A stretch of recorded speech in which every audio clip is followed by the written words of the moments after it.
Mga magtutudlo kay mauni ang hinungdan pod nga nahimong ingani atong selebrasyon. Maong pagpakan nato sila. Apan unsa karon ang atong recognition day ang henerasyon ng pagkakaisa kaagapay sa bagong Pilipinas. Karon nagtigom ta sa ingani nga tema kay may tungod nasa kabatan-unan ang pag-asa gyud sa ato adiri sa para makabot nato ang bagong Pilipinas.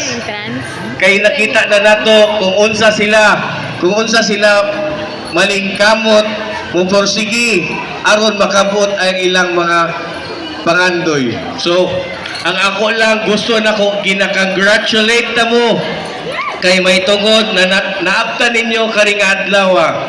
Kabalo ko happy kayo inyong mga magulang, inyong mga teacher kay naamoy mga award.